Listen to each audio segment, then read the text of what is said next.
Welcome to the Stronger Than Steel podcast with your host, Austin Davidson and John Keir, talking Steelers all the time. Now, here's Austin and John. Hello, everybody, and welcome back to another episode of the Stronger Than Steel podcast, Season 6, Episode 32. Today, Austin and I are back renewing the oldest rivalry in the AFC North, in the AFC in general, between the Pittsburgh Steelers and the Cleveland Browns. My name is John Keir, and joining me, as always, is my good friend and co-host, Austin Davidson. Heyo. How you doing, Austin? Been a little while. We had the bye week, separate recaps of the game against the Seahawks. Had a little bit of time to digest that game and a little bit of action throughout the NFL in Week 7. Never met a bye week I didn't like, except for the one last year. But the Steelers using the opportunity to get a little bit healthier over the week and saw some interesting things unfold last week in the NFL. Yeah, I mean, it was a wild week, and digesting that win for the bye week, taking a win before going to a bye week is always nice. You get some time to rest up after it, and the Steelers are relatively healthy coming out, so it's been a good week. It was a good Week 7 for the Steelers. Yeah, and why don't we touch a little bit on those injuries? So obviously they're not 100% healthy. No Tyson Alualu, no Juju Smith-Schuster for the season, presumably. Stephon Tuitt is still on injured reserve, but there were a few moves made, and I guess why don't we start by mentioning that running back Anthony McFarland was activated off of injured reserve, designated to return. He is now back with the team and has practiced in full both on Wednesday and Thursday, so it looks like he will be off the injury report following today's practice. And also Zach Banner, who had previously been activated, has been a full participant each of the last 2 days, so they're basically only listed on the injury report in a superficial manner. And beyond that, Ben Roethlisberger actually practiced on Wednesday. I don't know the last time that happened, Austin, but he was limited on Wednesday and was full yesterday, so I assume he's going to be good to go. And besides that, Chase Claypool was limited with a hamstring injury on Wednesday and was full today, so hopefully he should be good to go. Melvin Ingram, and we'll have lots to talk about with him, he's been limited in practice the last 2 days, and Eric Ebron popped up yesterday with a limited participation with a hamstring injury, so we can touch on any one of those, but obviously McFarland being activated is maybe not the biggest of deals, but it's one that should be important nonetheless. Yeah, I mean, having anyone come back from the injured reserve is a good thing. I like what Anthony McFarland provides. I think that he's actually the change of pace back that you do need, because he's actually providing something different than like Benny Snell or Kellen Ballage, because both Ballage and Snell's skill sets are both covered kind of by just Najee. That's it. McFarland, though, has more speed. McFarland actually has something that Najee doesn't. The other two don't have that speed. I mean, Najee is basically the same speed as them, if not faster.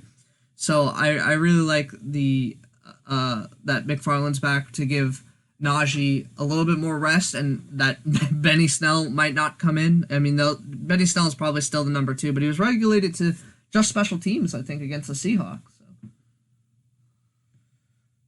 Yeah, by all accounts, Kalen Ballage kind of took his spot as the primary backup this past week, and you might wonder, well, what happened? Did one of those guys get cut? And well, actually, the answer is no. Neither of those 2 running backs that we figured could be released were. As a matter of fact, the only running back released from this team was actually Jalen Samuels from the practice squad. And he has since signed with the Houston Texans practice squad, so former 5th-round pick out the door. And in a corresponding move on the practice squad, the Steelers ended up signing Chris Slayton, a defensive lineman I looked at out of Syracuse a couple years ago, kind of the traditional 5-tech defensive lineman. And as far as the active roster goes, defensive tackle Carlos Davis, who we thought for weeks had been finally getting healthy and should have been put on injured reserve like a month and a half ago, has finally been placed on injured reserve, and I have to imagine it's been a frustrating season for him, and in the eyes of the coaching staff, this could be a situation where Davis could end up being out for who knows how long. He might not play again this season, and going into next year, I think he might be fighting for a roster spot, assuming he doesn't come back. Yeah, it just sucks. Like, the Steelers probably should have put him on an IR originally, and then he finally started to be practicing. He was a limited participant prior to the Seahawks game, but then they're like, nah, he's out though. Like, he was limited all week, and then they ruled him out. And then it was like, all right, well, probably after the bye he'll come back, and now they put him on IR. So who knows what the injury is? Exactly what it is anyway. And then who knows how long he will come? It will take for him to come back. We might not see him the rest of the season. They might shut him down because they might see him as unnecessary because they wanted McFarland instead, and they wanted all their running backs instead. They opted to put him on IR rather than cutting one of the running backs. So it is what it is. It's unfortunate for a young player, but I guess it just be like that sometimes. And then also to make note of is the injury to Stephon Tuitt. There's no real clear update from Mike Tomlin, but he did address it and say that his return is not imminent. Now, I don't know that means he's going to be not playing at all this season, but I think what it means is that he's not going to be playing, this week or next week. We know that Tuitt has not played or really even practiced since the last time the Steelers played the Browns, 8-9 months ago. And after the tragic loss of his brother over the offseason and an injury that he suffered to his knee, I believe early preseason. There hasn't really been any news regarding him, but based on the fact he hasn't practiced or really trained at all, you'd have to imagine he's going to need the full 3-week window to prepare once he is a full go. And we did see him pictures of him working on the side, so he's finally getting some work in, but it might be several weeks before he even gets the chance to start practicing again, which means we might not see Stephon Tuitt earliest, I would imagine, until a little before Thanksgiving, probably more realistically around Thanksgiving, and that's a difficult pill to swallow. Yeah, it makes it a little bit easier that Chris Wormley has played somewhat well, I would say, but definitely not at Tuitt's level. Tuitt's a different kind of beast, so it sucks that we might not be seeing him until around Thanksgiving, if at all. I mean, kind of at this point, I'm thinking, I'm not sure he's even going to come back at all this year.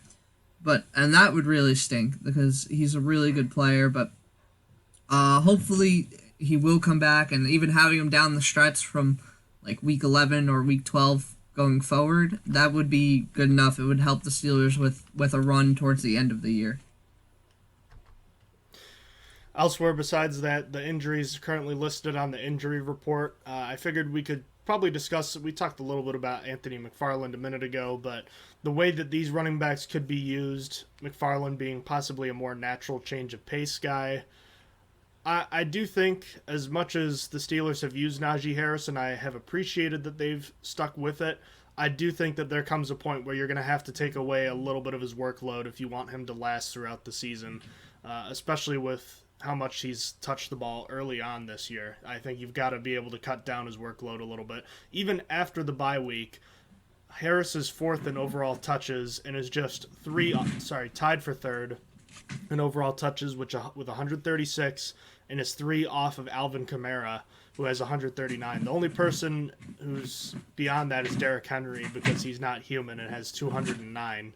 But I don't think it's fair to judge Harris against Henry at this point. But the point is, he's touching the ball a lot, and I think that at some point you've got to look at scaling that down a bit. Yeah, you definitely can't have... running backs they don't last a very long time. You can't have him touching the ball already this much in just his first season. I mean, you get about 6 years out of a running back, maybe 7, if you're able to get him past his first contract, which at this point, as I said, you don't really even pay running backs. So, you don't want to run off his wheels year one. You want him to kind of last at least a little bit longer. So, it'll be nice to take some heat off of Najee Harris's knees and feet. All right. I wanted to touch on Zach Banner, too, because early on in the season when the line was struggling, we were talking a lot about how can we improve this offensive line? And well, the last 2 to 3 weeks, it actually has played improved football. I think even better than we expected. The way that they've seemingly have turned the corner. With Zach Banner now being healthy and apparently ready to play, there doesn't seem to be an immediate need for him to play now. And I guess I'm kind of curious as to what you think about his playing time, how the offensive line shakes out. Dan Moore appeared to be injured after the Seahawks game, and in fact left the game, but he has not been on the injury report. So, left to right, it looks like Moore, Dotson, Green, Turner, and Okorafor. Do you think that there's any chance that Banner gets inserted into the lineup this week? There's a chance. I think that we might see him as the swing tackle again, as he famously was before he was considered a starter. But I'm pretty sure the team is kind of happy with Chukwuma Okorafor is at. I think they're happy with where Dan Moore is. I mean, Zach Banner was kind of predicted to be the right tackle, and Chukwuma Okorafor is supposed to be the left, so it doesn't even quite make sense to take Dan Moore out when Zach Banner wasn't really going to be set for that position. I think he'll get some swing work this week, though. I do think that he'll get that over Joe Haig, but we'll see. It would be a real shame if after all this, after they decided to pay him $4.5 million over 2 years, that they don't use him at all. I mean, him being a swing tackle or being relegated to a swing tackle this year already sucks, but I mean, they definitely need to get him on the field for what they paid him. Yeah, not being able to have him available is certainly a tough pill to swallow. But I do think Matt Canada even said himself that Banner's availability to be used as that extra tackle and that extra tight end set is something that's on the table. Obviously, that doesn't mean we will see it, but it sounds like it's a possibility. The one thing I will point out, though, is that Banner doesn't really play left tackle, and Joe Haig can play both. So are you going to have a situation where you have 4 tackles active? I guess that would be my main question and kind of thought to play devil's advocate here, because if you have that many tackles active, you probably have to deactivate someone else somewhere else. Is it another offensive lineman like J.C. Hassenauer, or do you deactivate another cornerback or linebacker or whatever? I think you could roll with 3 tackles and you can make Joe Haig the inactive one, because you can shift your line around if you have to. As basically coming into the season, Chukwuma Okorafor was supposed to be the left tackle and Banner was supposed to be the right. So if there was an injury that forced, that forced Dan Moore out, you could just kick Chukwuma Okorafor there and put Zach Banner at right tackle. The team doesn't like to do that, though. They do not. I am skeptical. We got a little breaking news. Not a big thing, but just in terms of last night with the Packers game, it looks like Robert Tanyan tore his ACL. Oof. That is an oof. That team shouldn't have won that game with the weapons they finished with, but good for them. Also, Mark Ingram apparently signed a 1-year extension before the Saints deal was made official. Oh, cool. Good for him. Gets to stay in New Orleans again for longer. The Eagles have placed Miles Sanders on injured reserve, too. Oh, God, wow. I love Twitter. Wow, there's a lot going on in 5 minutes. I saw 10 tweets, and that was 3 of them right there. Yeah, jeez. It is Kenneth Gainwell season. We have now 3 starting Memphis running backs and a 4th one that should be a starter, and Tony Pollard. Quick trade Benny Snell and gets Jalen Samuels back on the practice squad. Heck yeah. One last thing I wanted to touch on was the injury to Ben Roethlisberger, the pectoral and hip still listed. I wanted to make note, do you remember last year there was that YouTube series about him where it showed him kind of rehabbing and coming back from injury? Bigger Than Ben, it was called? Yeah. Apparently there's a new series this year called Different. And in part 3, I did a little bit of skimming on it. He talked a little bit about how the the hip injury that he suffered is unlike anything that he's ever experienced in his career. And at this age and at this point in his career, it really did mess with his mechanics. And this was, I believe, going into or following the Packers game. So it sounds like that hip played a big factor in his struggles to connect down the field in that Packers game, which might be a bit of the explanation for why that happened. And beyond that, you'd think that he's hopefully getting a little healthier. Do you have much hope that I guess what I'm saying is it can't hurt that he's rested, and it's probably a little less painful, so he might be able to maybe not have a huge improvement in terms of connecting down the field, but maybe there's a little hope that he'll have somewhat improved connectability down there. Yeah, I'm not sure because the injury is still listed, so that makes me think it's still bothering him, and so I don't think that the 1 week is really going to make much of a difference if he's still listed on the injury report for it. Indeed. We can live in hope, right? Yes. I don't know. I'm starting to wonder if it just says pectoral hip, and I'm just waiting for it to say everything. That's coming next week after the Browns game when Myles Garrett eats him 5 times. Yeah, we're going to have plenty of chances to talk about that. But for as clean as the Steelers' injury report is, the Browns have had quite a bit of injury news to talk about. And why don't we start with Baker Mayfield, who, according to Ian Rappaport, just before we started recording, he was medically cleared to play in this game last night. And obviously he did not play against the Broncos in their Thursday night win last week. And he's been dealing with that shoulder injury that he suffered against the Houston Texans. So he's technically cleared and has full range of motion now, but the fact that he's still on the injury report, and by all accounts it's something that could be re-injured, he's good to go now, but he might not be throughout the course of the season. But he will be playing on Sunday. Elsewhere, several guys have been on the injury report, including guys like Jarvis Landry with a knee injury, Tack McKinley has a groin injury. J.C. Treader has a knee injury and didn't practice on Tuesday. Jedrick Wills is still dealing with that ankle injury. Why am I blanking on the cornerback's Denzel name? Ward has got a hamstring. Ward. Yeah, Denzel Ward. OBJ has the shoulder injury. They have no Kareem Hunt.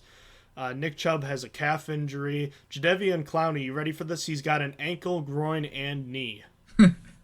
Jack Conklin has a knee injury. So the Browns, even though they had not a full bye week like Pittsburgh had, the usual disparity between a team coming off a bye and a team that's playing a regular week.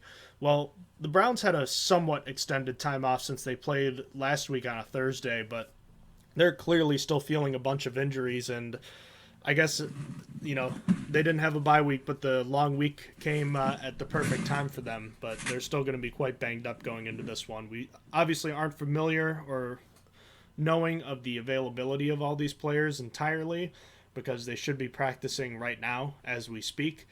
So we won't know the game statuses of these guys until probably today, or I guess tomorrow technically. So, but in the meantime, these are definitely two teams facing different situations in terms of injury. Yeah. The only one that I know is playing is Jarvis Landry came out and said he is playing. He said he's playing Sunday no matter what. So I'll take that as one of the few things. But everyone else, it's like it's really hard to tell. It does not look like Denzel Ward is going to be going. J.C. Treader took a step back on Thursday, and it we'll have to see what happens with him. OBJ, I don't think will play. Nick Chubb is possible.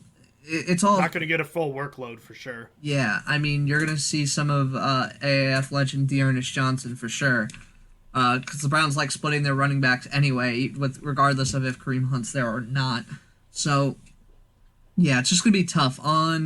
Later today, we'll have a better picture on who's going to be there and who won't be for the Browns. I mean, if they're down J.C. Treader and Jedrick Willis, that would be, and then also Jack Conklin. Ty Conklin. Yeah, that would be Jack Conklin. Sorry. Yeah, it'd be a huge loss to their offensive line. Like that would be really big on the Steelers side to go against an offensive line without those three, because those are basically their. I guess they can't. I was going to say their three best. They're all just really good, because Wyatt Teller is actually probably their best. And Joel Bitonio is actually solid. I don't. It's just It's a it really helps. good offensive line, Yeah, they have a really good offensive line. as we saw last January. Also, Jadeveon Clowney at this point looks like he's probably not going to play. Donovan Peoples-Jones. I mean, again, we don't know for sure, but based on the way things are trending, that's kind of where we can play that dangerous game of speculating. Yeah. So, all right. Well, why don't we get into some Steelers news?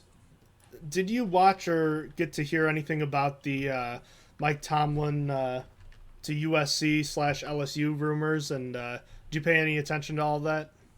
I did. I saw his answer. Is never say never, but never. I liked it. It was really funny. So, over the last week or so, Carson Palmer, Ryan Clark, Doug Whaley, former Buffalo Bills general manager, they didn't necessarily say that Mike Tomlin is a guy that's going to be looked at or said to be a head coaching candidate for these teams. Ryan Clark, I believe, actually just said that if he were with LSU, he'd make Mike Tomlin an offer so great that it would be disrespectful to Lord Baby Jesus himself or something like that if he refused it. So, colorful hyperbole aside, Mike Tomlin had been coming up, in the land of social media where stuff spreads and gets exaggerated like wildfire. Over the bye week, it all of a sudden was sounding like it was picking up steam. So Mike Tomlin was asked the question, and I got to give a shout out to Tim Benz of the Pittsburgh Tribune Review for stepping into that buzzsaw and setting Mike Tomlin off because someone had to do it, and he was the unlucky person that bore the brunt of Mike Tomlin's apparent rage. And generally, when you hear a coach say, "Oh, I'm not going to do that," remember Nick Saban did that with Miami like 15 years ago, and then 3 weeks later he was coaching in Alabama. But I find it hard to not believe Mike Tomlin. I know that these college teams can probably pay Mike Tomlin a lot more than the Steelers are paying him, but at the same time, would you turn away from a team that's paying you $5 million over 5 years that you know you're going to get, or would you go to a team where you could make $27 million over the next 3 years, but there's no guarantee you make it past year 2?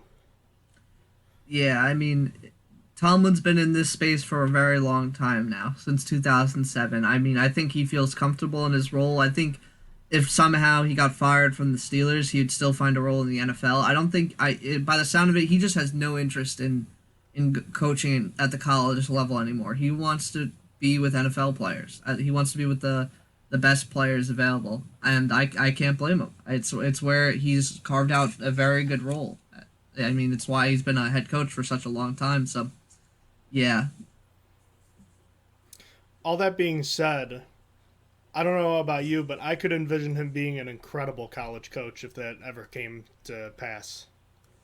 I'm sure he could. I mean, he's been a really solid NFL coach. I feel like if you're good in the NFL, you might be... I guess it doesn't always translate, but I feel like if you're good in the NFL, you're basically got a good floor to start at the college level. Well, I just mean from the standpoint of, even though it's a pain to do, I feel like he'd be an excellent recruiter. I mean, imagine being these young high school kids and having Mike Tomlin come to your house and sell you on the program he'd be a part of. I think he'd be great at it. I could see that, yeah. But, he did say never, but never. But never is also a long time, Austin, so... Yes. I'm not saying it's going to happen, but if it happened like 15 years down the road and maybe he decided to, I'm not saying I'd expect it, but I also might not be surprised either. Yeah, and Tua is the Dolphins' starting quarterback. It all happens, All right, what else did we want to get to here? Do we want? I guess the only thing left to get to is the Melvin Ingram stuff. You want to touch on that? Sure. So last week there were reports that Melvin Ingram was involved in trade talks, and that was fine and whatever. We just kind of brushed it off like, okay, well, teams are probably inquiring, but like the Steelers aren't the ones going about trading him, which still might be true. However, things kind of changed this week. In between last week and this week, the Steelers brought in Whitney Merciless, which was kind of, it was like, well, maybe they are considering trading Melvin Ingram for a reason. then this week it came out that Melvin Ingram is unhappy with his role with the Steelers and wants out. He wants to be traded, and this would make sense why the Steelers... It doesn't sound like they're actively trading him. They received an offer from the Kansas City Chiefs for him, but unfortunately, we don't really know what Melvin Ingram expected. Everyone's been kind of confused because Melvin Ingram was signed late in the offseason in August. The Steelers had T.J. Watt, obviously, which Melvin Ingram was never challenging. And then they had Alex Highsmith, who finished the season last year really strong, played really well, and that was their starter. And Ingram was signed to be a depth piece that could rotate in to give those guys breaks. He played a season low, I believe 26% of the snaps against the Seahawks, and that just kind of pissed him off. And apparently now he wants to be traded. The Steelers are in control of this situation, so we'll see if he gets traded. They don't like prisoners. They don't want prisoners, so it is more likely that he does get traded by Tuesday. This upcoming Tuesday is the trade deadline, by the way, to anyone that didn't know that. 4 p.m., I believe, right? Yeah, I think 4 p.m. So we'll be looking on Monday and Tuesday if that happens. Reportedly, he did not practice today. We don't have the full injury report out, but he had a groin injury, as we talked about. But so we'll see if he's active for the game against the Browns. It's going to be tough to tell if it's for injury or if they're just going to try and trade him, and that's why they're keeping him out of the game. But it is something to monitor to see where he's at, if he's active for this game or not. But yeah, do you have anything to add on the Melvin Ingram saga? Well, either way you look at it, someone's probably stupid here. Either Melvin Ingram is stupid for thinking that he would have been the starter, no offense to him, or the Steelers are stupid for telling him he would be more of one. I mean, you got to understand the situation, and there was either some sort of breakdown in communication or what. I don't know, obviously. We're probably not going to know. But the fact of the matter is, this guy has been fantastic depth for this team and has really shined, even though his numbers aren't super strong. He passes the eye test. He's played really well whenever he's going, forward, not backwards. For some reason, Keith Butler likes to put him in coverage, and I cannot understand that. But I think he's played really well, and trading him would really hurt this team. And I'm not really in favor of it. I understand not wanting to keep guys who don't want to be around, like the whole James Harrison situation 4 years ago, or the LeGarrette. I guess LeGarrette Blount would probably be a good comp for that. If you are going to trade him, the Steelers hold the cards here. They don't have to. I don't know how, I've never heard of Melvin Ingram to be a really big troublemaker. I'd hold on to him, but I suppose if you get an offer of like a 4th-round pick or a pick and a player in return, like a speedy receiver that could take the top off of defense, I might consider it. But really, I'd be more inclined to just hold here, not trade Ingram. And furthermore, if you trade him, how pissed off is James Washington going to be? I mean, do you really want to rob Jimmy to pay Paul here? So I wouldn't do it, I guess is what I'm saying, unless if I got blown away with an offer. Yeah, I wouldn't personally do it either. Some names that we floated around, we looked at a lot of wide receivers, so since the Kansas City Chiefs made an offer, it made sense to kind of take a look at their team. McCole Hardman has been a guy that's underperformed. Their young guy with another year left on his contract. He's really fast. Apart from them, the Cardinals have Andy Isabella, and they really want to get rid of him. Also, Christian Kirk. Christian Kirk is probably outside the price range. Christian Kirk is having a career year over in Arizona. He's doing really well. I had floated that name around when we were talking about trading James Washington prior to the season, and I wish we made that trade because Christian Kirk is absolute. He's doing really good. I'm trying to think of who else we possibly floated around that was fast and needed to be traded. I remember going over the Broncos, but I don't think... Oh, Tim Patrick, but he's not fast. We're looking at... I was just going to say, I think Andy Isabella and like a 5th-round pick is like the ideal setup because they just lost J.J. Watt for the year, so I think that's like the perfect guy you need. Yeah. I think that's totally... Oh, Michael Gallup. That was my number one. Michael, if the Steelers were able to get Michael Gallup, that would be huge because obviously they have their 3 starters in Amari Cooper, CeeDee Lamb, and then Cedric Wilson on top of that. Yeah, so I'm not sure the Cowboys would want to part with that, though. I mean, how bad are their edge defenders is my kind of question to that. Yeah, so they were a bottom tier team in sacks, but I don't think a bottom tier team in pressure. I don't. So yes, yeah, they're not in the bottom. They must be in the top 12 because in the screenshot I have, they're not in the bottom 13 through 32. Dallas in pass rush win rate. How about in they are in the bottom. They're 15 in run stop win rate. So Dallas doesn't really make sense. Seahawks were also bottom in sacks, but I don't. And I think Seahawks. They might be selling too, though. That's the Yeah. thing. Like that, I really wish the NFL trade deadline was like a few weeks later, because it's kind of early for a trade deadline, to be honest with you. We're not halfway through the season. You know, in baseball, the trade deadline is in like August, July and August, which is like more than halfway through the season. You know, there's like a month left in the season. I don't remember when it is exactly in the NHL and NBA, but I'm pretty sure it's past halfway. We're not even halfway through the NFL season yet. We just started having bye weeks. Yeah, they should have probably pushed it forward a week to counteract it being like an extra week in the NFL now, since it's a little bit longer. But yeah, I wish it happened a little bit later to see where teams were at. Teams could decide better what they were doing. I think the perfect time for it would be right before Thanksgiving. Yep. Teresa Varley of Steelers.com just tweeted that a quote from Mike Tomlin, quote, "I've had some conversations with Melvin, but I'll leave those between he and I, and the reason he didn't work today is because of his groin." So, okay. Mike Tomlin on Melvin Ingram now. He could just be saying that, but that is what he said. So take it or leave it. All right. Okay, so nothing really to monitor because, I mean, obviously head coaches lie, but Mike Tomlin's saying it's because of the groin. All right. Makes it harder to trade him, though, too, that he has an injury. Yeah, but are they telling teams, oh, we're just putting him in bubble wrap for you? That's kind of superficial. Don't tell anyone. Could be. Slide them a 20, be like, hey. All right, well, why don't we get into this game?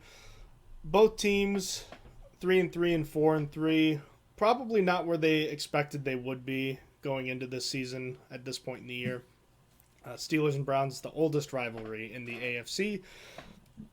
And the Browns have won the last two games. Obviously, they won in the season finale of the regular season, which Mason Rudolph started, and then won that playoff game in Heinz Field the following week, which, you know, almost a year has passed since that game, Austin. Thinking about it, I still think it's the worst loss I can remember from the Mike Tomlin era in terms of playoff losses.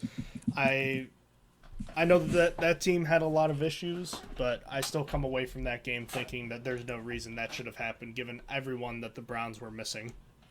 Yeah, I mean, the Browns didn't even have a head coach for that game. That was a tough pill to swallow, and I mean, it is what it is. The Browns didn't get much further, but you wish that the Steelers still won it coming out of that game, because, I mean, there was no reason, especially to lose in that regard, going down 28-0 so quick. Just an awful, awful play. In terms of this game, it's obviously very important for both of these teams. The Browns and Steelers currently 3rd and 4th in the AFC North. The Browns and Bengals sitting at 5-2 each. And putting some distance between these two teams, the division is not out of the question, but the Bengals have now beaten Baltimore and Pittsburgh in their respective home cities. Convincingly. Convincingly, too, for both. As a matter of fact, the win over the Ravens was a larger point differential victory than the one over the Steelers, which looked like a pretty bad loss for Pittsburgh at the time, too. And you know what? I guess let me ask you that. The Steelers have lost to the Raiders, who are, what, 5-2? Are the Raiders 5-2? They are. They're the 2nd seed.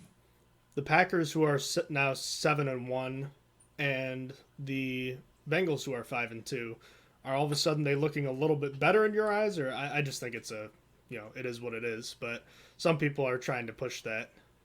Yeah, I mean, we haven't had a classic, like, really bad loss, I guess it kind of looks like, which is solid, and we beat the Bills. But no, I still feel like this offense is just not very good, and the defense is just decent enough to get to, like, 9-8-ish, 8-9-ish.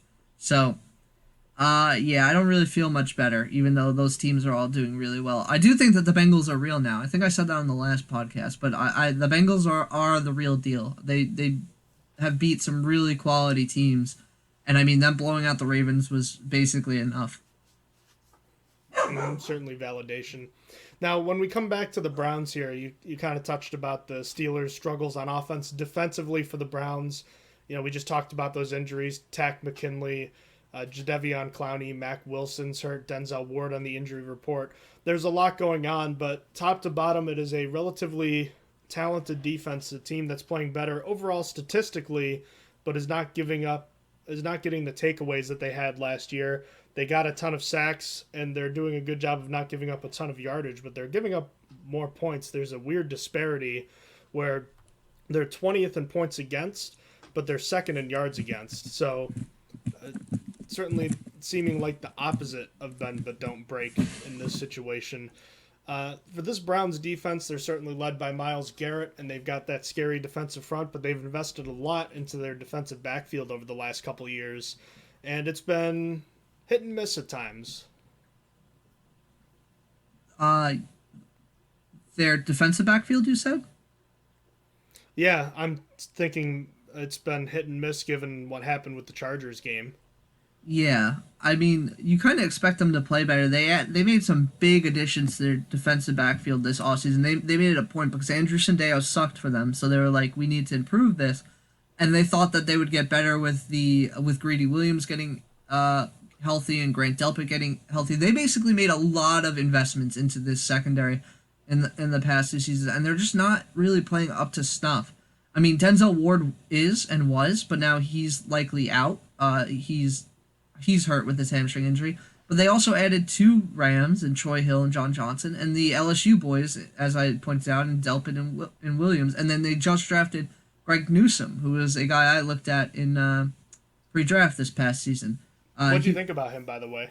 I thought he was solid. I thought he was all right. He's looking like the number 1 corner this weekend, probably. Yeah, I think that I haven't watched enough Browns games, but I honestly still think he's doing well. I think he's doing a little bit better than I expected, because I was just like, yeah, this guy's okay. I wasn't like super in love with him. Wasn't like didn't hate him either. Thought he had some room for improvement, but I think he's doing better than I was expecting a little bit. I still I had him as a late first rounder, I believe, and that's exactly where he went. So I guess he's performing about expectation, but yeah. Ronnie Harrison hasn't really been good. I feel like I see people complaining about him on Twitter. I don't remember. I thought he was really good last year. I thought he had a really solid year, but yeah, the point being is their defensive backfield is not playing up to snuff with all the investments. I mean, these are a lot of first round, second round picks, and then a lot of high touted guys like with the Rams guys, and it's just not working out. Injuries have played a role, but they haven't been as good as I think that they were hoping. Yeah, that Chargers game was just kind of an odd situation where they just gave up a ton of explosive plays. Obviously, they got 37 points hung on them by the Cardinals. It's been kind of an odd year where they've had some games where they've given up 6 and 7 and 14 points, and then they've also given up 47, 37, 33. So they've had instances where they played well and instances where they played bad, which I guess probably kind of plays into that odd disparity that they had. And I guess that is kind of speaks to a larger point that we've seen with the Steelers' defensive backfield too. When you add a lot of names over the course of an offseason, expect growing pains, even if it's a talented bunch like the Browns' defensive backfield. So we've seen the Steelers have the same issues, and now I don't think they're as talented, but the sum of the parts in Cleveland should equal more based on what they've got, and it just hasn't been consistent enough. They've still been busting coverages, and even though the Steelers don't have Juju Smith-Schuster for this game, I do think that this could be a pretty solid game for the Steelers receivers just based on how often the Browns seem to be busting coverages. I think that the Steelers will have some opportunities in this game. Now, that doesn't mean I think they're going to put up huge numbers, but I do think that they can be had at the same time.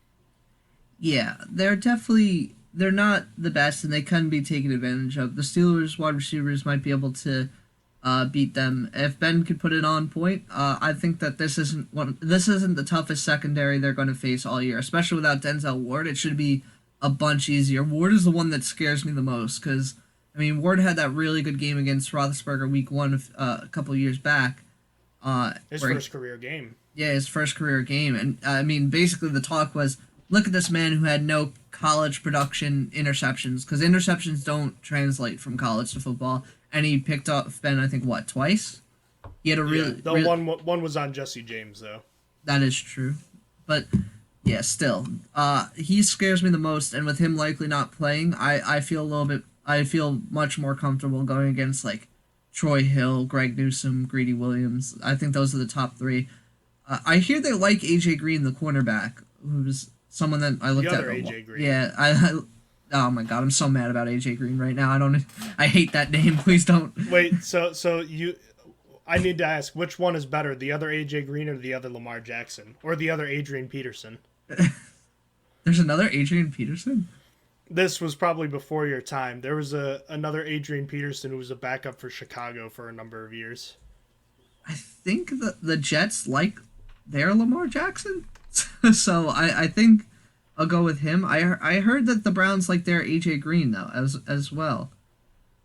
Since being I tried googling AJ Green and I don't know why I thought that would work. I was looking for the Browns one. Oh man, he's the first one that comes up for the Wikipedia though. All right. They're that down on him, huh? Damn. Yeah. So the other Adrian Peterson played for the Bears from 2002 to 2009. Lifetime 311 rushes, 1,283 yards, 8 touchdowns, 78 receptions, 665 yards, no receiving touchdowns. Again, he was just a backup. Oh, okay. Yeah, that makes sense. I'm going to go with... But coexisted with the other Adrian Peterson for 3 years. Fun fact. Great. I'm going to say that the Jets' Lamar Jackson is the best of those 3. So the Browns have typically played a lot of too high this year, which I think is something that plays into the Steelers' favor with their quick passing game. Now, of course, that doesn't mean that they will, but I think it's possible that we see them with a secondary that's going to be depleted, likely without Denzel Ward, and Greg Newsome having to take likely Deontay Johnson, depending on if they travel or not. And you'll probably see a lot of safety help in this one. I think this could be a good game for Deontay Johnson and Pat Freiermuth over the middle of the field. I think you could see the Steelers' passing offense have a little more success when it comes to the receivers than maybe would be typically expected, because I do think the Browns are going to play more of that too high and try to protect those young defensive backs that they have. Yeah, I think that makes sense to keep with too high. Too high is better for throwing in the middle of the field as well, I feel better like. For this team. Better for the Steelers. Yeah, because throwing against single high is kind of tough for the deep middle of the field. So, that maybe we'll see more middle of the field passing? Question mark? Probably not. That's a hope. There's a hope. Where this team really makes its hay, though, is in its defensive front, and they are going to be without still JOK Jeremiah Owusu-Karamoah, their, I guess, second-round pick, a guy who fell and was playing really well up to this point in the season before his injury. Mac Wilson is injured. Sion Takitaki has been generally a replacement-level guy. Anthony Walker, I believe out of Northwestern. Didn't you look at him several years ago? If I did, I don't remember it. Their linebackers without JOK are very reminiscent of the guys that were their linebackers the last few years. Not overly impressive. So I guess some weakness found with their defensive front is going to be in their linebackers. Walker's been a tackle machine, but as I said, I haven't really watched a lot of Browns games. I don't know if he's a tackle machine because he's getting targeted a lot and he's bad, or just because he's all over the field. Not sure which one, because it's kind of like do you know? Are you familiar with Alex Singleton of the Eagles? Yeah. He's garbage. He's not really good. He gets targeted. The passer rating against him is like as high as it can be, and he sucks. Like he's really good at tackling though, and he's a tackle machine, but he's just not good. So I don't know if that's the case with Anthony Walker. You mean just like what's the guy's name? Zachary Cunningham from the Texans. That's yeah. my thought on him. Yeah. Anthony Walker was actually a linebacker I looked at our first year doing this. Okay, I was gonna say I don't remember. I don't remember a thing about him, to be honest with you. I'll have to check that at some point. But regardless, the linebackers, I believe, can be had a little bit. I like Najee Harris against them. However, I am very, very concerned about the Browns' defensive line against the Steelers' offensive line. And now it looks like Jadeveon Clowney will not play in this game based on what we're seeing so far. Takk McKinley will probably not be 100%. However, they still have maybe the best defensive player in the league in Myles Garrett. Malik McDowell, who has come out of the depths of looking like he was going to be a bust to becoming a really good player. Malik Jackson is playing well, and Andrew Billings is still playing well. And they've got Tommy Togiai as a third-string option. This is a very deep defensive front, and even potentially minus Jadeveon Clowney or Takk McKinley, this is going to be a very difficult team to block up, both in the pass game and on the ground, too. Yeah, I mean, it's going to be tough for Dan Moore going up against Myles Garrett. That is not a great matchup, to say the least. So he's got it in front of him. Basically, I hope the Steelers give him help.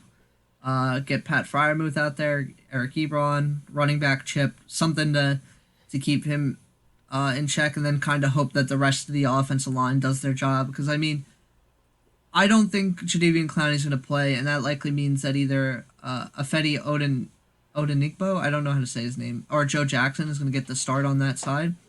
And I'm not as worried on that side. I think Banner or Okorafor more likely can handle that. I am still worried about Kendrick Green going against the guys in the middle. They've been playing really well, but the biggest concern for me is Myles Garrett. I think that you kind of have to hope your offensive line can play a little bit better against everyone else, and then give help with Myles Garrett. Yeah, I'd throw the tight end on him, throw a running back on him, do both at the same time, run rollouts away from him, and try to see if they'll have him switch sides. I imagine he will at times, but I don't know why, if you're Myles Garrett in the Browns defense, why you wouldn't want to have him on Dan Moore. Because even though Jaquimo Okorafor isn't exactly scary for a pass rusher to go against, I'd rather go against the fourth-round rookie who's never played a player as good as Myles Garrett, as opposed to Okorafor, who's gone up against the likes of Von Miller twice in his career and has held his own relatively well. So, that seems like a pretty simple thing to do if that were me. But, of course, we'll see. I'm definitely concerned about Malik Jackson and Malik McDowell against the likes of Trey Turner, Kendrick Green, and Kevin Dotson. I do think that this could be a game where Trey Turner, who I think has kind of turned his season around after struggling early on. I think he's been a solid player the last few weeks. I'm a little concerned about Kevin Dotson just because I feel like he hasn't taken that step that we all thought he was going to take.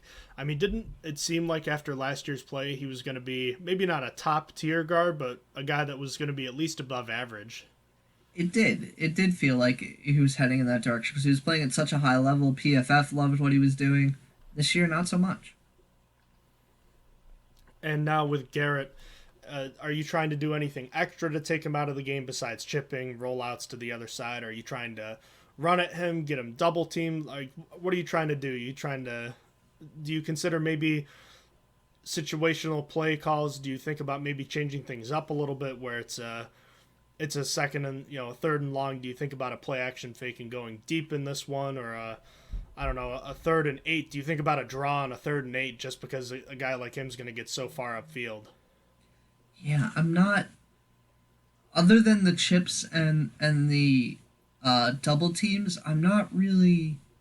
I don't really hold. Tell Dan Moore to hold. It's okay to hold in this game. Yeah, if you have to hold to keep Ben from injuring his hip even more than it is, or his pec, you do it. I'm not going to be super mad if Dan Moore has a really bad day. Okay, I might be mad if he has a really bad day, but like for a normal bad day, he gives up like a sack, a few quarterback hits. I don't know how mad I could be if the Steelers don't give him enough help. Here's the deal. I think Garrett has to have 2.5 sacks or less. I think if he has any more than that, it's really bad. And really 2.5 is bad too. But yeah, if you can keep him under 2 sacks, I think you consider that a job well done. and hope that he doesn't get a ton of pressure. Because I got a bad feeling about this, Austin, that he's going to finish with like 3 sacks, but he's also going to have like 4 other plays where he's in the backfield like immediately. I can totally see it. Yeah, I think he's the biggest concern on defense, for sure. Mm-hmm. Outside of that one major disclaimer, though, I actually do feel, I wouldn't say great about this offense, but I feel somewhat better about their chances in this one. Do you think that they have a good chance to run the ball successfully? I need to do my charting on that, and I can come up with numbers at some point here if you'd like. Sure. But yeah, I do like their chances to run. As long as you're running away from Myles Garrett for most of the time, I'm not saying run away the entire game, but I did point out how I liked how their defensive line is playing, but I still think that the Steelers could take advantage. I'm not in love with everyone. I'm not in love with their linebacking core. I think if you could get past the defensive line, I think that you can run the ball in this, even just straight up the gut. And I maybe some, again, just away from Myles Garrett. If Myles Garrett moves around the field, try and run it away from him for most of the game if you can. But actually, you know what's funny? I saw a chart the other day. I think I saw that Myles Garrett isn't even playing that well against the run. His run stop rate was lower. All the Browns pass rushers are really good at pass rushing, as you'd expect, but their run stop win rate isn't the best. I wonder if I could find that chart again. I don't know, but still, I don't like testing around Myles Garrett, so I'm running away from him.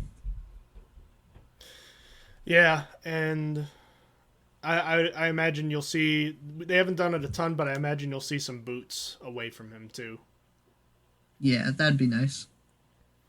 Offensively, though, I think they can run the ball successfully while I'm trying to get that all totaled up here. I still think this team is, in order to really have success, I think you have to have a minimum 4 explosive plays in this one. Yeah. 4 plays would be solid. I don't trust the defense enough, but if we get 4 plays, I'd be so excited. Going back, I found the chart.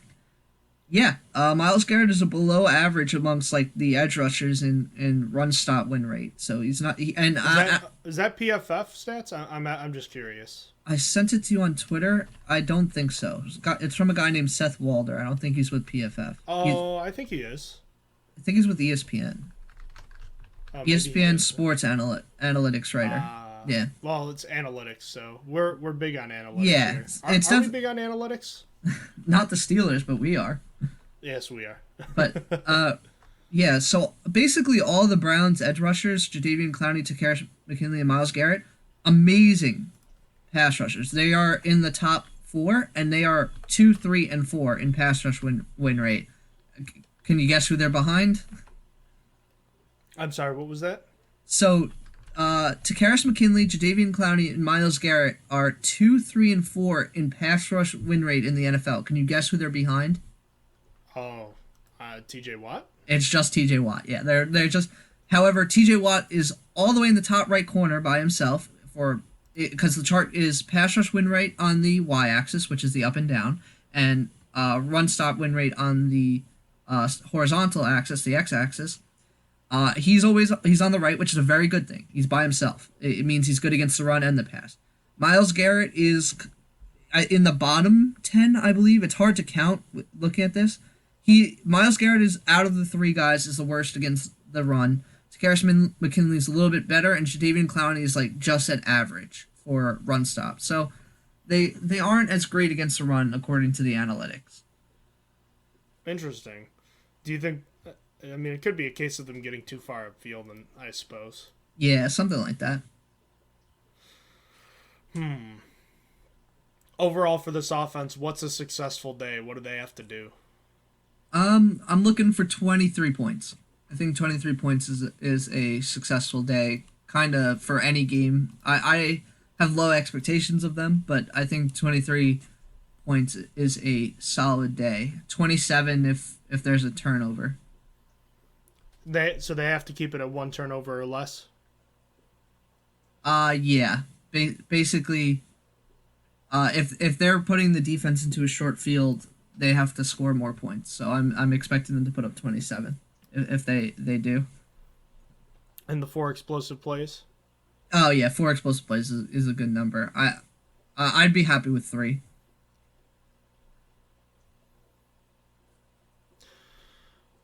All right, should we go to the other side of the ball now? Yeah, sure. All right. On the other side of the ball, obviously, Case Keenum not going to be starting this one. Baker Mayfield's going to be a full go. We've got the injuries at the receiver position with Jarvis Landry, Donovan Peoples-Jones, and Odell Beckham Jr., as well as the injuries on the offensive line with Jedrick Wills, J.C. Treader, Jack Conklin. I mean, there's a lot going on here. Nick Chubb, too.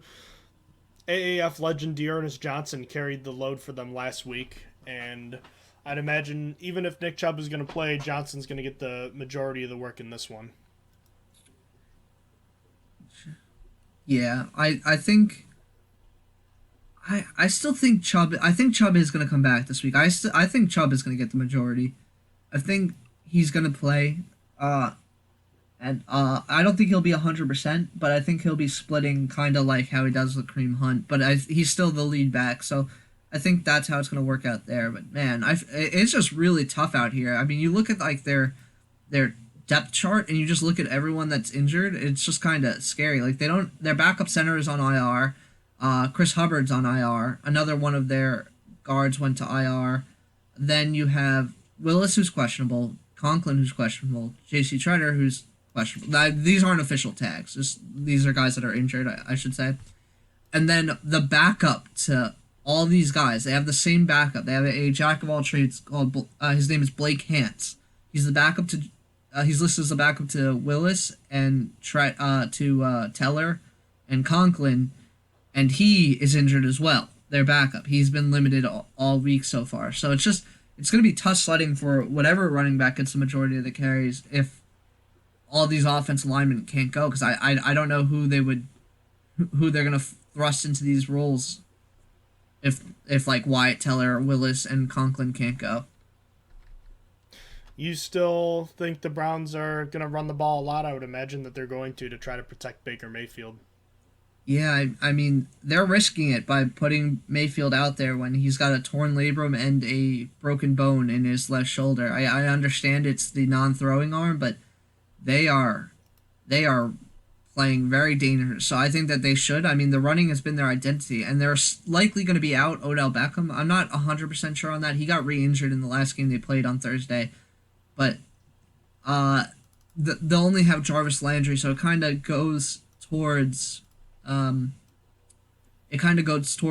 even though their offensive line isn't that good. If they have Nick Chubb, I mean, that is one of your best players on offense. So I wouldn't be afraid of running just because the offensive line isn't up to stuff due to injuries.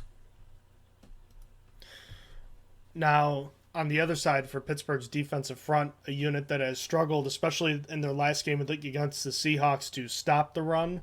How concerned are you about this Browns rushing attack, even if it's not necessarily at full strength? I'm a little concerned because I think Nick Chubb was one of the best pure rushers in the NFL coming into the season. It's been like a common talking point. It's like, who's the best running back? It's likely Derrick Henry coming into the season, it's Christian McCaffrey, and then Derrick Henry's in the conversation. And then like, who's the best runner? And it was Nick Chubb. Now it's Henry. Now it's just, you can't say anything other than Henry right now. But Chubb is a really good rusher, so it's gonna be tough to stop him. I thought that the Steelers did a good job in every quarter besides the third against the Seahawks. So as long as they don't have that kind of breakdown, I will say that Collins was having a lot of successful runs before the third quarter, because I was kind of charting them as we went. I was like, oh, that's another successful run for Alex Collins, that play. But they did enough to make the drive stop, and I thought they were doing a good job. So as long as they don't have that breakout third quarter where they stop nothing and every run goes for like 8, 9, 10 yards or more, I feel a little bit better. And a big part of that was missed tackles, right? Now, missed tackles are something, how much better can they get? Do you think that it's something that can, it almost feels like a week-to-week thing where sometimes it gets better, sometimes it doesn't? Yeah, I can't see them missing 22 tackles again. That had to be a focus in practice. Like, you guys missed 22 tackles. It's the most fundamental thing in football is tackling. Like I doubt they're gonna let that happen again. I can't see it going over 18 missed tackles in this game, and that's 18's a lot. I'm hoping for 10 or less. Yeah, you have to think it's not going to be quite as bad in this one. Even that being what it is, I mean, Nick Chubb was an explosive runner. Dearness Johnson played well. Tackling is going to be of paramount importance, and obviously, not just winning on first, not just winning the running game in general, but winning on first down. I think you want to put Baker Mayfield in these third and long situations as much as possible. Get T.J. Watt and Alex Highsmith, and who knows, maybe Melvin Ingram or Cameron Hayward in these favorable pass rush situations. I do think if the Steelers hit Baker Mayfield a couple times early, he has this tendency to not trust his offensive line and bails out of clean pockets, and that plays right into the defense. So I'm frankly okay with him breaking the pocket in this one, because I think that if you hit him early, he's going to either end up with more problems or he's going to bail on clean pockets to try to protect himself. And I think it's going to end up being favorable for the Steelers defense whenever he does try to. Yeah. It's going to be tough for Baker Mayfield out in these parts with the offensive line in the state. Going back to the playoff game last year, they actually did a good job, the backups, because a lot of their missing pieces were on the offensive line. I'm pretty sure they had James Hudson starting as one of their tackles, who's still with the team, but he's a third string. But and they were able to hold the Steelers' pass rush in check. I don't see that happening, though. Again, I think that was more of a fluke thing. It was at the end of the season. The Steelers were more worn out. I think that they're going to have a much better time, and they're going to be able to hit Mayfield. And that's why I'm worried for Mayfield. I think in the next 2 weeks, I don't know if it's going to happen in the Steelers game or it's going to happen in their next game, he's going to be knocked out for the year. I have a bad feeling about it, because the Browns are approaching this really, really terribly. I know that it's mostly Baker Mayfield himself that wants to play, and I respect that. Like, he's really tough. He's playing through that injury. I mean, a broken bone and a torn labrum, that doesn't sound fun, and he wants to go anyway, but them not shutting him down just for a little bit longer. I know that basically his only options are rehab and surgery. If he gets surgery, he's shut down for the year, but I don't know. I just think it's just such a dangerous game to be playing with a guy that you have to pay. He is your franchise quarterback. He might not be Patrick Mahomes, not as a late Patrick Mahomes, but he might not be like one of the top 3 quarterbacks, top 5 quarterbacks in the NFL right now, but like he's the best they've had, and I don't think it's good for them in the future for them to be letting him go out there. But we'll see. I mean, you can't really predict an injury. That is kind of an interesting question to ask. What do you think the Browns are going to end up doing with him?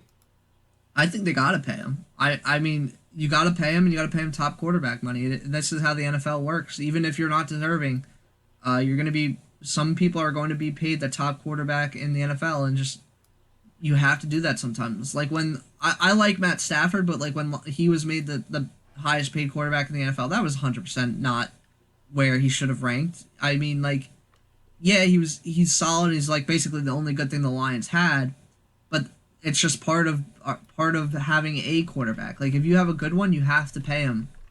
I mean, the Rams paid Jared Goff, and Jared Goff is awful, so they have to pay him. I can't. If the Browns want to go back to suffering with Tim Couch, basically everyone in between 2000 and whenever Baker Mayfield was drafted, 2018, I believe, or 2019, 2017, one of those years. 2018. Okay, I was right the first time. If they want to go back to suffering, I think that's just a bad idea. Like, I'm not, as I said, I'm not even that high on Baker Mayfield, but like, they were going through a lot of quarterbacks that are just not very good, and Baker Mayfield finally gives them some stability at the most important position. I can't if I'm the Browns, I can't let that go. Well, I guess that's the important question to ask, right? If this were the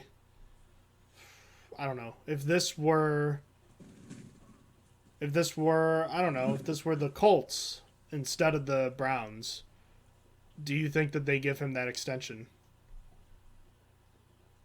Yeah. You do, really? Yeah, because I'm confused on what, because I was trying to process what that even changes. Like, what's the different, what is the difference from the Browns to the Colts that would make you change your mind? The Colts don't have that jersey that signifies the 20 quarterbacks that have played for them. Baker Mayfield is by all accounts an average quarterback at this point. Oh, okay. I see what you mean. You see what I'm saying? Yeah. Okay. So that's what I was trying to process, because it's like, in my head I was like, well, they have Carson Wentz right now, and I would like Baker Mayfield over Carson Wentz, but okay. In terms of that, I don't know. I would say so. I mean, I'd still say so because of the Colts' need. If this was going on, it's just tough. No. I'm just talking about it from an institutional standpoint of what a team that's forward thinking, kind of like the Browns. A team like that's forward thinking probably at this point does not hitch itself to that type of quarterback. I mean, I know the Rams did, but they regretted it. The Eagles did, but they regretted it just because there was not a ton of great information. There was only some good information, and they banked on it. And Baker's kind of in the same ballpark. I'm saying I think a team like the Browns traditionally that's forward-thinking, one that thinks ahead of the game kind of like that, would be more apt to say, okay, we'll just find someone that's better. But because it's the Browns, because it's the team that hasn't had a good quarterback before Baker Mayfield since freaking Bernie Kosar in the late 80s and early 90s, does that change things in the way that they do things? Because, there's that fear of, shoot, it took us this long to finally find a guy. What happens if we don't find the next guy? You know what I mean? Does that make more sense? Yeah, it's tough because it's kind of like a 50-50 for most NFL teams. It's like there are some teams that are going to want to pay Baker Mayfield regardless of, and they won't have that same situation the Browns have, and there's going to be some that say we can find better and they might have a better chance. And the with the Browns, I think that they should because of their history. And I do, it's kind of like, Baker Mayfield kind of reminds me of Kirk Cousins. I just don't hate Baker Mayfield as much as I hated Kirk Cousins when he was with the football team. Because I thought Kirk Cousins was completely overrated. Mayfield is like average, and everyone kind of is like, yeah, he's average. He does his job, but that's kind of what he reminds me of. And I mean, the Vikings were still like, we're gonna give Kirk Cousins a fully guaranteed contract. So there's gonna be teams out there that are definitely willing to pay Baker Mayfield top quarterback money, even at where he's at. So it's kind of like 50% of the teams will and 50% of the teams won't. But you think the Browns will? I think the Browns should. I don't know if they will. Do you think it's a good thing for Pittsburgh if they do? No. I think Steelers are better off if they have to go find another quarterback because they have really struggled in that department, and especially with where they're going to finish this year, coming off they're going to be a mid-pack team, or top of the NFL team, closer to there. The quarterback class sucks, as far as we see right now. That could always change, but they're not going to be in position to get one. So unless they get like Aaron Rodgers or Russell Wilson, they are better off with Baker. And so for the Steelers, it's better if they let Baker walk. Interesting. I mean, all right. Well, outside of that, I mean, as far as the receivers go, I know that we don't know really well the availability of these guys, but what do you think about, the injuries at receivers? You don't think OBJ is going to go, but these guys on their own are pretty dangerous, but they just haven't put up eye-popping stats recently. Yeah, the Browns have been really focused on running, and then between Odell Beckham and Jarvis Landry have just been injured this entire year. Neither of them could get healthy. I still hold. I don't think much of Odell Beckham anymore. Like it's just he's an average wide receiver to me. There's nothing special about him. His one catch got him paid, and overvalued him for a very long time. Once he got to the Browns, he was nothing anymore. It was just, he's an average wide receiver. Landry is in a similar boat. Landry, I hated with the Dolphins. I thought he was overrated. I didn't understand the like for him. He was a guy that ran. Oh my gosh, the Browns have him on their team, and the former Steeler. I can't think of his name. The one we traded for from the Raiders. Oh, Ryan Switzer. Yeah, Jarvis Landry ran Ryan Switzer routes, and I was like, that's all he did. Just 2 yards down the field, running it, and just got a bunch of catches off of that. Never fan of his. Landry, I kind of feel like has mellowed out for me. Like I thought that Landry was one of the most overrated wide receivers in the NFL. Now he's just like, he's properly rated, but I still hold that the Browns should have traded Odell Beckham going into this season. But the statistics show that Baker Mayfield plays worse when Beckham's on the field, and that shouldn't happen. It shouldn't. And Odell Beckham probably had some value coming into this year. What team wants him now? I'm sure some team will want him for cheap, but they probably could have gotten a first round pick for him in the offseason. But it's neither here nor there. Talking about actually how they play, Landry is going to slice and dice you. He does those underneath routes for the most part that they slowly cut into you like a little knife or paper cut. Death by paper cut is how Jarvis Landry plays. I'm not really worried about him. I think that the Steelers have done a good job containing a team's best weapon. If in the passing game, they're asking them to get beat by someone else.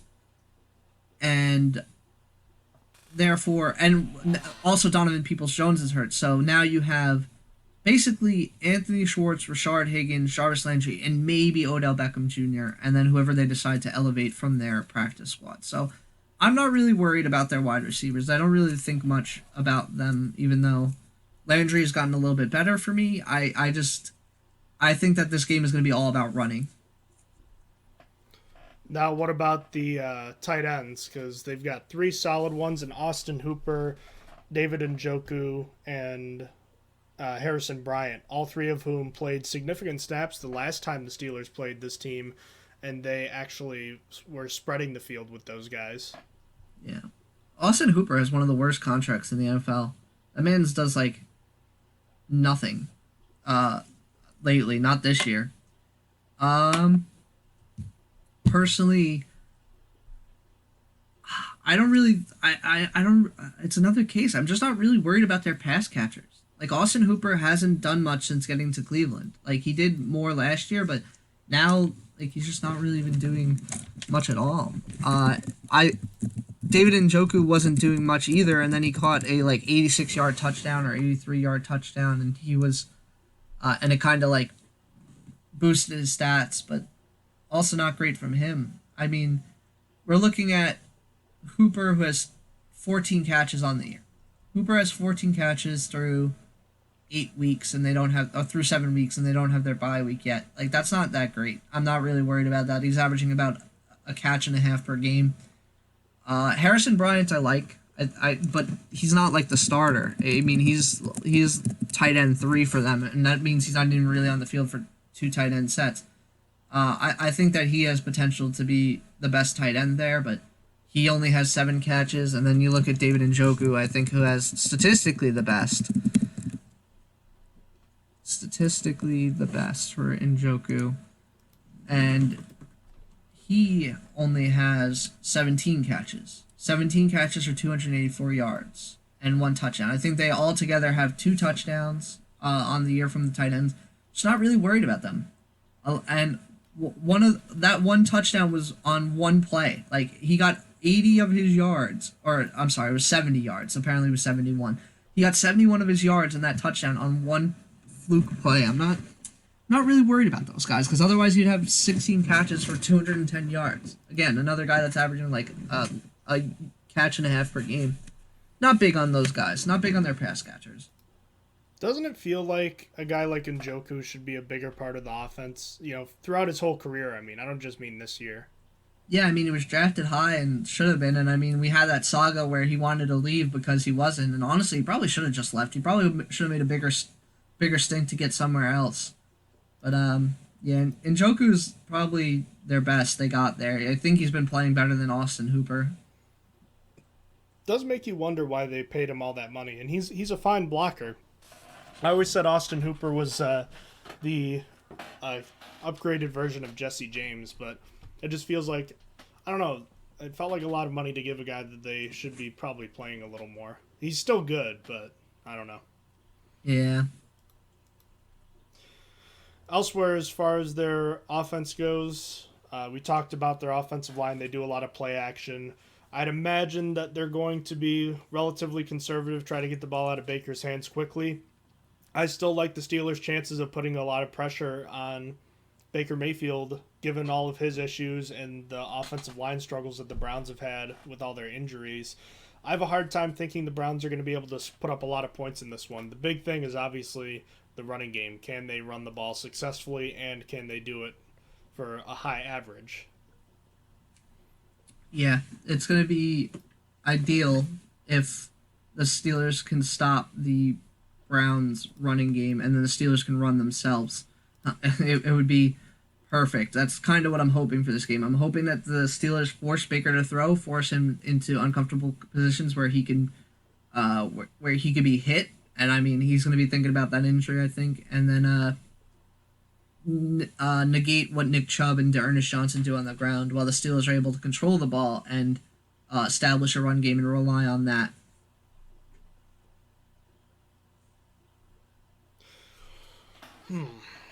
Anything else with this offense you wanted to touch on? No, I don't think so. Okay. A good day for this defense is what?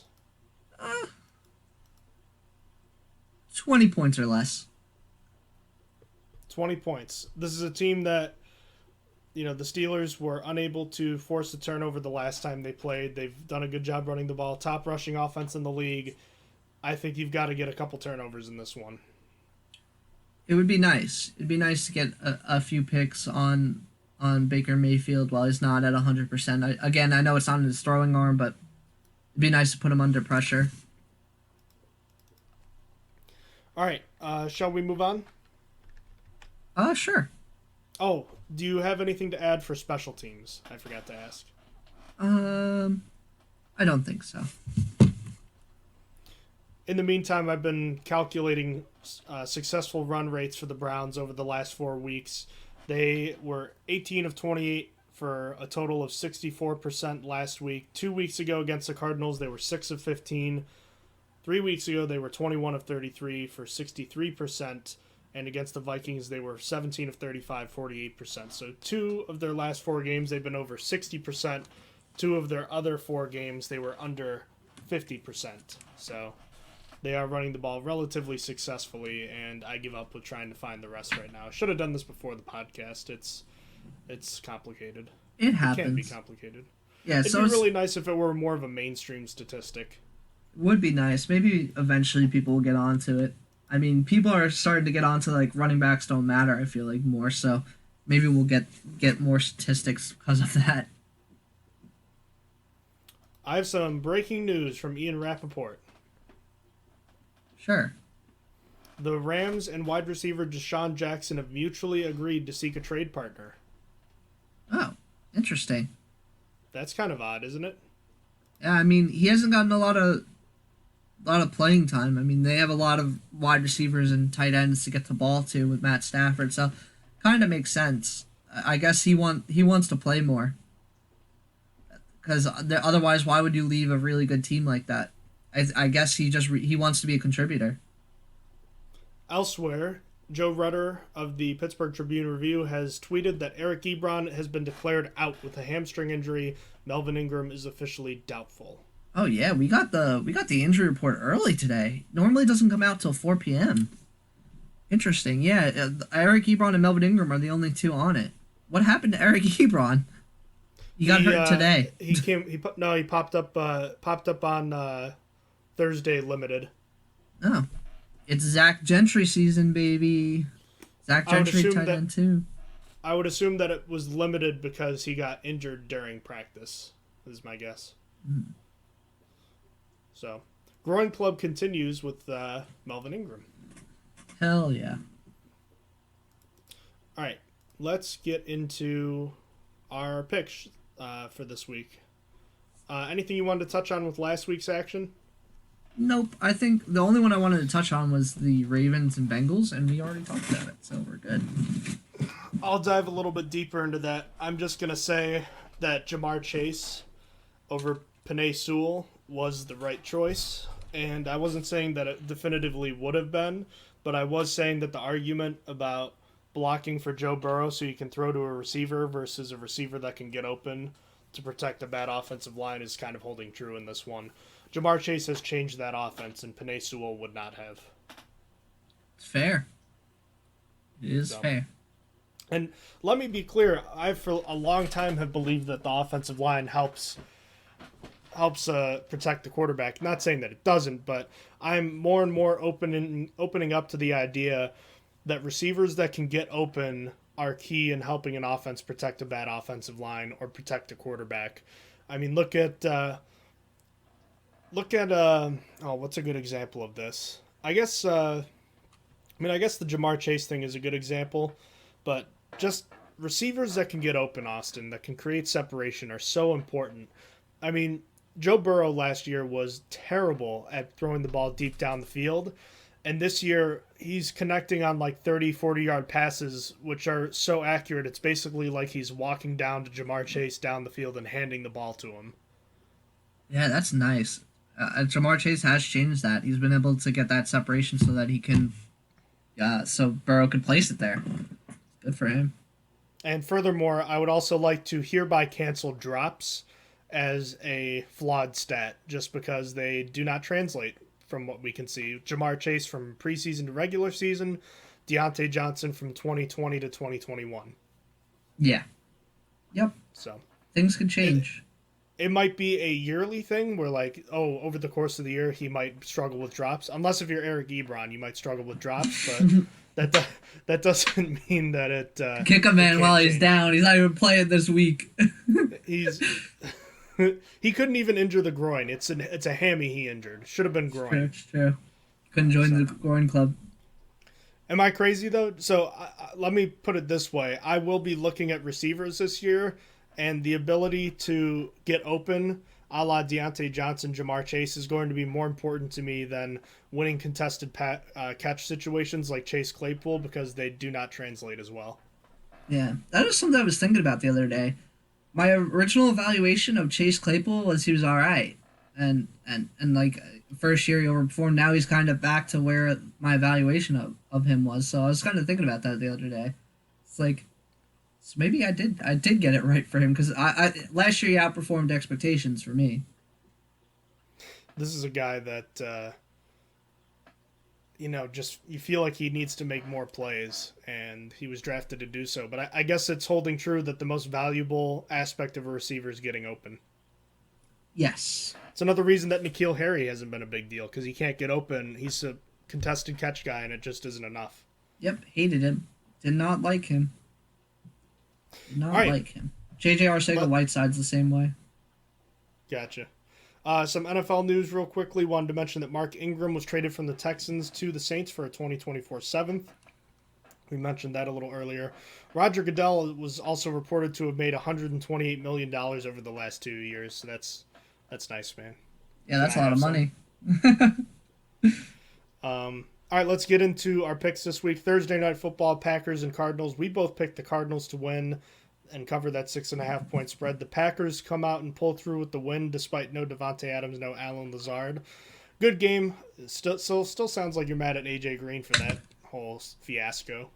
Yeah, I'm mad at AJ Green because I started Kyler Murray, and Kyler Murray was not having a good day in fantasy. And then that final drive, he was having he was decent, and like he was finally getting some points back. And even if he didn't get a touchdown there, there's a chance for overtime points to kind of rectify his day. But I mean, I would have taken the touchdown either. And then AJ Green, the time is 16 seconds left with no timeout left.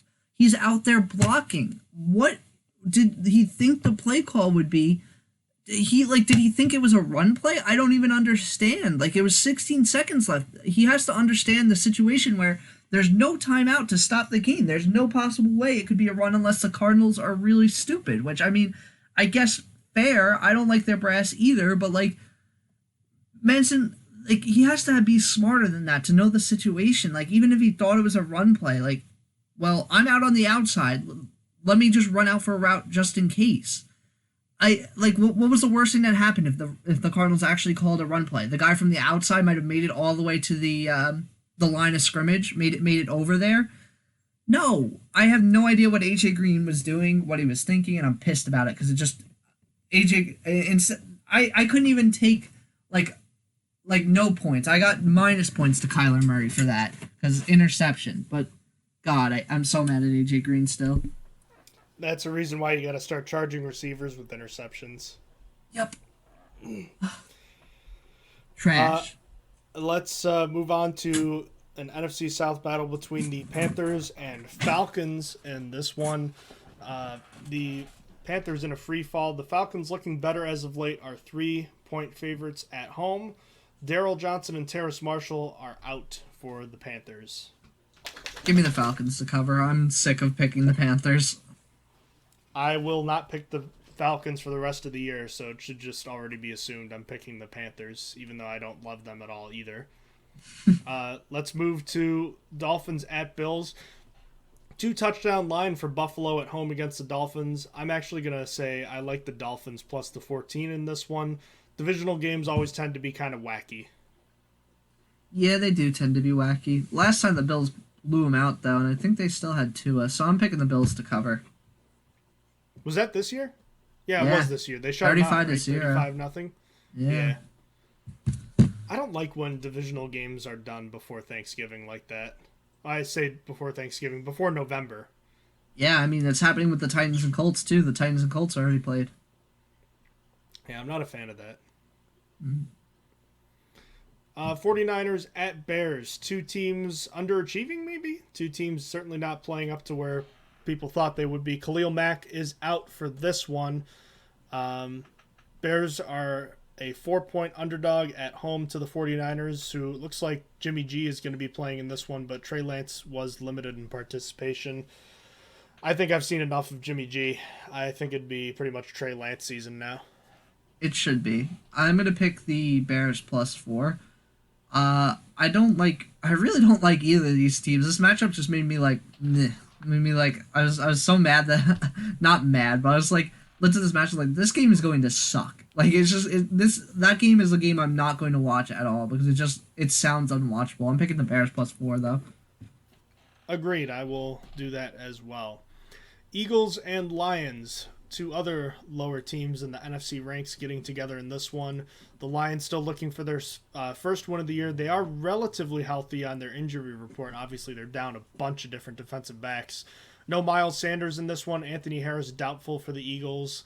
I like Detroit to cover. I like Detroit plus the 3.5 here. I think they'll get their first win of the year here. I predicted them to win last week, but obviously I was wrong, and that was kind of crazy to go with that kind of an upset. But they did started strong. Close. Yeah, they did start really strong. It was 10-0 Lions at one point. I'm gonna pick the Lions plus 3.5 as well.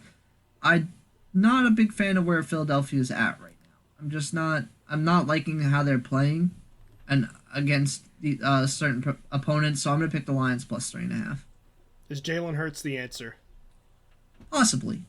He's having identical stats to Kyler Murray's first season, so I think that next year will be more telling for me if he gets that. If he might not get past this year. Do you buy into the idea that a lot of his big numbers come after the game has been decided, like in garbage time? It's true. I mean, that game against the Buccaneers, I mean, he got a lot of stats from that. We'll see. We'll see going forward how he does. Let's move to Titans and Colts. Several injuries. Julio Jones has just been declared out of this one.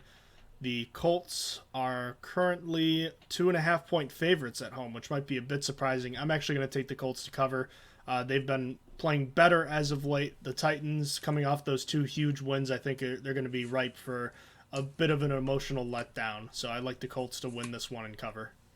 Man, I really wanted the Titans to be favored in this game. I was just like, oh, when I was writing this game down, before I wrote this game down, I was like, I'm picking the Colts plus whatever points, because I know that the Titans are going to be favored. And then I saw the Colts were favored by 2.5. I'm like, oh, I don't like that, because I don't know.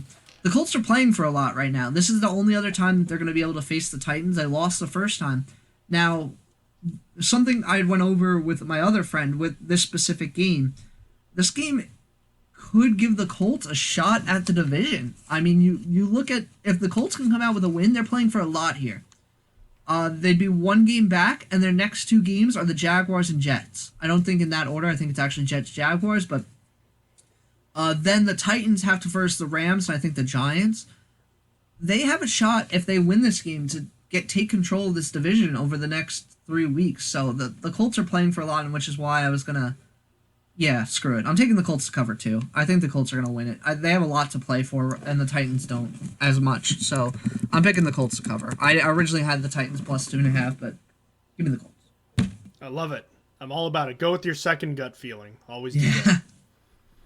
Alex Kazora on Twitter just said Melvin Ingram for Desean Jackson straight up.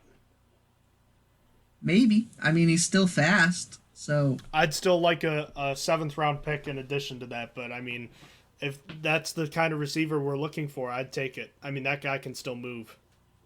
Yeah, he's still fast. I was hoping for someone younger, but I would take it. I think he's only on a 1-year deal, and he's affordable considering what he does. Yeah, I don't think his contract is that much. I think it's $3 million or less. That's definitely affordable. Yeah, I mean, Are if you you're checking moving, that right now? Yeah, his contract is a $4.5 million That's contract. still not too bad. It's partially paid out, obviously, since that's true. It's prorated at this point. Yeah, it'd be basically like trading Ingram and Jackson is kind of like an even move. I mean, Ingram's a little less expensive, but you're not really spending more on Jackson than you were on Ingram. You aren't exactly looking to save cap space at this point. This is why the cap space has already been saved. Yeah. Bengals at the 1-5 Jets, who are reeling right now. The Bengals are 10-point favorites on the road. I like the Bengals easily. This is my lock of the week. I think even coming off the emotional win, the Jets are just so hapless and no Zach Wilson most likely. Mike White does not strike fear in me, and I don't think Joe Flacco is going to be ready to go. Yeah, give me the Bengals to cover. The Jets are just as bad as they were last year. Maybe worse, honestly. Possibly, yeah. It's possible. Quite bad. Rams at Texans. Man, the Rams are getting served up another pretty bad team here. And they're they're favored by 15.5 on the road in this one. Is a return for Tyrod Taylor coming? I don't think so. Not for this week. I am going to pick the Rams to cover. With that being said, I just don't trust Davis Mills. Give me the Rams as well. Patriots at Chargers into the 4 o'clock slate. 4.5-point favorites are the Chargers. I like them easily to cover. I think I'd pick them for a 7-point spread. That's what I would have anticipated. Yeah, give me the Chargers to cover as well. I guess that they're really high on the Patriots playing really good against the Cowboys. And then the Chargers are coming off a really bad loss to the Ravens after their bye week. The Patriots have 15 players on the NFL.com injury report, and all of them were limited in practice. That's lit. Certainly interesting.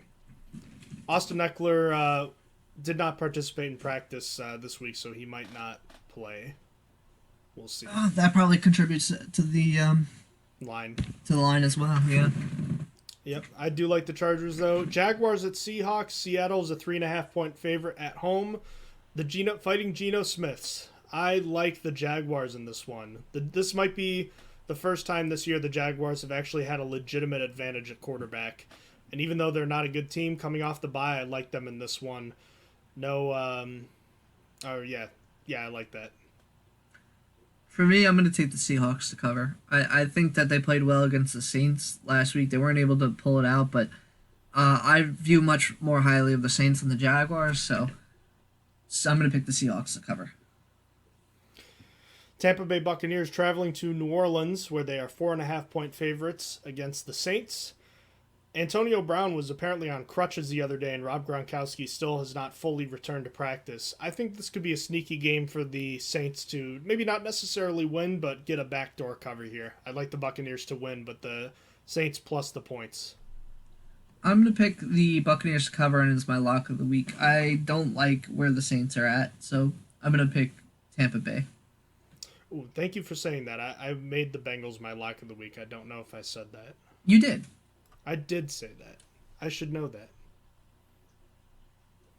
Am I missing a game here? I wrote these down, so probably. I did. No, you didn't miss it. I did. Washington football team at the Denver Broncos. Okay. Yeah, it's in between. All right. I was like, I typically somehow manage to miss a game every week, but yeah. Okay. This time it was me. So and it was right there for me too. So Broncos are field goal favorites hosting the Washington football team. No Curtis Samuel, no Sam Cosmi, no De'Ami Brown for Washington. I like Denver to get back on the winning track here as Washington continues to be the most disappointing team in the league in my mind outside of Kansas City. I like the Broncos to cover. I'm going to pick the football team +3. It's tough to imagine the Broncos going on a 5-loss skid after starting 3-0, but the teams they beat are, I guess, up to Washington's quality when they were 3-0. I still think this game is going to be close. I'm still going to pick football team +3, though. Sunday Night Football, the Cowboys at the Vikings. The Vikings are a field goal favorite at home. Only Michael Pierce has been declared out of this one. I feel like this is going to be a really good game, but I do like the Cowboys plus the 3. I actually think it's going to be a push, technically. I think the Cowboys will win by 3. Or you mean keep it within 3? Yeah, that's what I mean. Okay. Yeah. So I'm picking the Cowboys +3 as well. I also agree that I think this is going to be a good game. And finally, Monday night, a game that is surprisingly featuring 2 teams with losing records, the Giants at the Kansas City Chiefs. The Chiefs are favored by 9.5. I came really close to picking the Chiefs here, Austin, but boy, oh boy, even with the Giants' offense as bad as it is, the Chiefs' defense is so bad, I could still see the Giants putting up 30 points without much work. So I like the Giants plus the 9.5. It's so tough. Like, I'm trying to erase everything I know about the Chiefs because it doesn't apply anymore. It's like their offense is just not playing like it was last year or the year before. Their defense is the worst we've seen in the past 3 years, even though it's never been really particularly good. It was serviceable at least. It's so tough. Like, it's really hard. And that being said, I can't not, and I'm going to pick the Chiefs to cover. I just don't like it. I really don't like where Kansas City's at. But it's really hard for me to keep picking against Patrick Mahomes, to not do better, and then the defense to just not have one lucky break for one game. So I'm going to pick the Chiefs to cover. All right, shall we get into our usual wrapping up with the X Factors, bold predictions, final score? Yeah, sure. So I'll start off. So for my X Factors, I'm picking Najee Harris and Cameron Hayward. I think the key to winning in this game is going to be running the ball. I think that if Najee Harris has a good game, the Steelers are very likely to come out of this with a victory. Because it's ball control football. I feel like I want to keep the ball from the Browns. I want to have good long drives, have Najee Harris running successfully. I think he'll be the difference maker. As for the other side, I picked Cameron Hayward to put Baker and Case Keenum under pressure. The reason I write or Case Keenum is, I still have that weird feeling that Baker Mayfield's not going to be able to finish the game in either this week or next week, but Baker Mayfield's got that injury. If you hit him, it's going to affect him, and that's why I picked Cameron Hayward, who's been likely a top 2 defensive player for the Steelers this year, him and T.J. Watt. So I picked him to possibly make those plays, get quarterback hits, disrupt them, make Baker worried about getting hit. Then as for my bold predictions, I'm going to have Najee Harris with 200 plus scrimmage yards. I'm going to have Hayward getting 5 quarterback hits in this game. And then I have as a third bold prediction that the Steelers are going to score 19 unanswered points at some point in the game. That will lead me to my final score. I still don't believe in the offense enough. I don't. I think that there's going to be at least 1 turnover here, likely 2 from the Steelers offense, and I think I am going to have the Browns win 27-19 and cover. I'm not sure how I want the 19-point run to happen. Hopefully at the end. I mean, I don't know. Yeah, but I thought of it, I was like, this really feels like a game where they're going to be down like 27-0 and they'll score the 19, but it would be much more disappointing if they started 19-0 and they let the Browns come back and score 27. So I don't know exactly how I have that happen. I guess it could happen in between as well, but yeah, that was all my stuff. How about you give me yours? Oh, that would be crushing if it were 20-0, then 20-19, and then it was 27-19. The way you laid that out, it could end up being very similar to like the wild card game too. Yeah. My X factors in this game are as follows: Dan Moore on offense and Devin Bush on defense. Dan Moore, we talked a bunch about it already, Austin. This guy has the biggest assignment of the week, maybe of the year, in blocking one Myles Garrett. One of the best defensive players in the entire league, and even though he's probably going to get a lot of help, this is a guy that can wreck a game just on his own merit. And being able to contain him even a little bit is going to be a huge deal. And the Steelers shut him out. Granted, it was in that playoff game, which was kind of odd, and he wasn't 100% after coming back from COVID. But they got to find a way to shut him down, and Dan Moore's going to have to be a big part of that. He better be ready. On the other side, Devin Bush is a guy that has not lived up to his top 10 pick billing, and he's got to start making plays, and this is the perfect opportunity to do so. Big AFC North matchup. Season's not on the line, but it's a really important game. He needs to show up big time in this one, slow down the Browns' number 1 ranked rushing offense. Bold predictions are that Myles Garrett finishes the day with 1 tackle and 0 sacks, and Devin Bush finishes with 2 forced turnovers, and number 3, I have the Steelers blocking a punt or field goal in this one, some sort of kick. But finally, all in all, looking at this game, I do have a tough time thinking the Steelers offense is going to be able to put together enough with the pressure that the offense is probably going to face in the passing game. I have a tough time thinking the Steelers won't turn the ball over a couple times in this one, and even though I think the defense will play well, I think that it's not going to be enough against a Browns team that I just think is more talented at this point. So hopefully I'm wrong, but that is what I think. I have the Browns winning 27-21 and covering that 3.5-point spread. Any final things to get to here, Austin? No, I think we're good. All right. Stay tuned. I'm going to be having our good friend John Gehring on for an interview later on today. We're going to be talking about this game from the Browns' perspective and hearing what he has to say about that. Always love having John on the show. And I'm sure he will give us his best when it comes to this game, and I'm sure he'll be looking forward to this game as well. Austin, thank you for joining me today, and we'll be back. Do we want to try to do this on Sunday night? Try to get a recap in? Yeah, I think that sounds good. Alrighty then, so we'll be back on Sunday night, probably posted on Monday, recapping the Steelers' win or loss or tie against the Browns. Until next time, thank you as always for listening to the Stronger Than Steel podcast with Austin and John. Until next time, have a good one. Bye. You have been listening to Stronger Than Steel podcast. Thank you for joining us today, and don't forget to check out our website listed in the description below.